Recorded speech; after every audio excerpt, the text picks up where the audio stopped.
Hi, Dr. Huff here, and I want to cover this brief instructional video with you on business professional attire.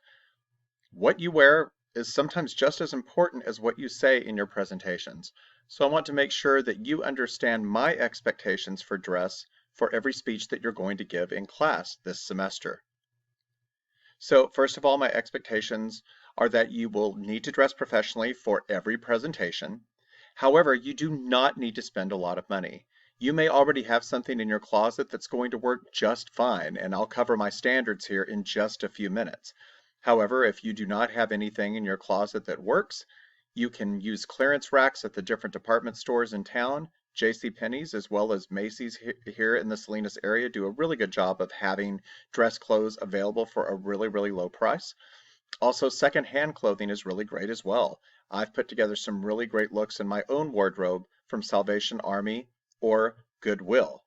And also, do not let money be a factor. If you need any assistance, we do have a special fund available to be able to help get you into some dress clothes and make sure your look is professional. Also, you can wear the same outfit for every speech that you do this semester. I just ask that you would wash it in between presentations. So first of all, let me talk about expectations for men. Gentlemen, you're going to need a short or long sleeve dress shirt, doesn't matter to me. And you need to make sure that it is a collared dress shirt because you are going to have to wear a tie. Now, a note on a traditional tie, the very bottom tip of a tie should fall right over your belt buckle area.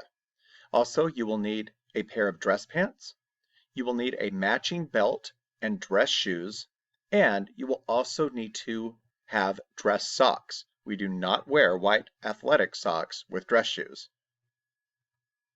So on this slide here, we have three different looks that are absolutely approved. The first look, you see that the guy here in the picture has on a long sleeve dress shirt with an appropriately length tie.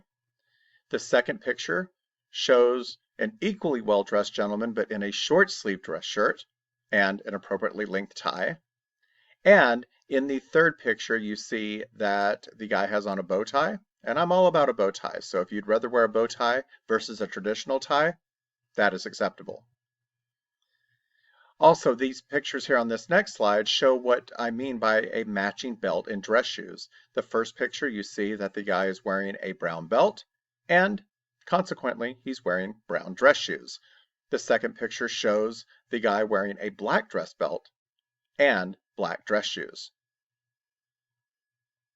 The looks on this slide, these are looks that would not work for a presentation. The first picture, you see that the guy does not have a tie on. That doesn't meet standards. The second picture, you see the guy does have a tie on, but the length is too short and is not appropriate. The third picture, the guy does not have on a tie, and his shirt is not tucked in, which is not professional.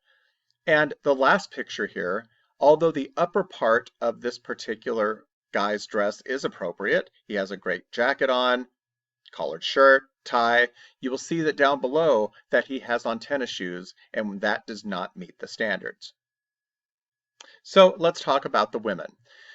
Ladies, you have a lot of different options nowadays when it comes to what is considered professional business attire.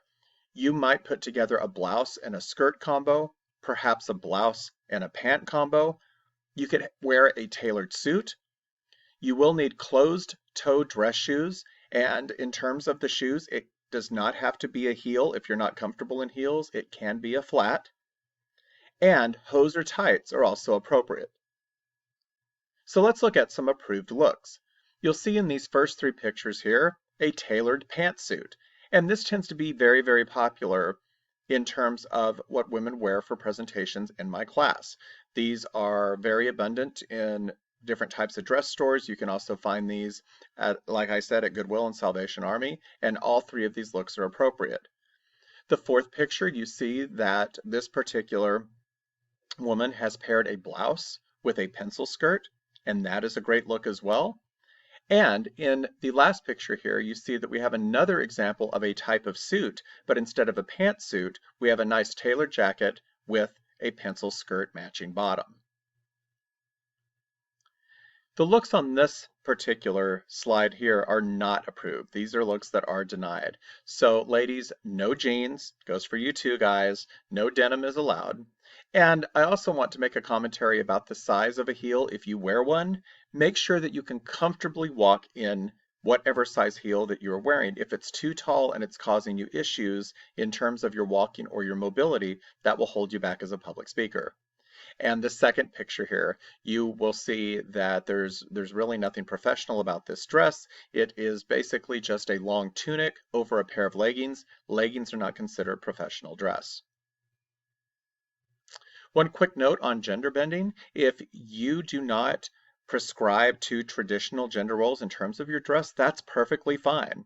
If you are a female and you prefer the traditional male look, the same standards apply. And in this first picture here, we see that this particular young lady has on a suit jacket as well as the tie and the collared shirt. If you are a gentleman and you prefer to dress more of the female traditional role, same standards apply. In the second picture here, you see that we have a dress combo with a jacket overlay. If you have any questions about expectations for business professional dress, feel free to text or email me. And if you have a particular outfit that you want me to look at, please make sure, take a picture of it. You can also text or email that to me, and I will send you feedback in terms of whether that will work for class purposes or not. Thanks so much, and I look forward to your first speeches.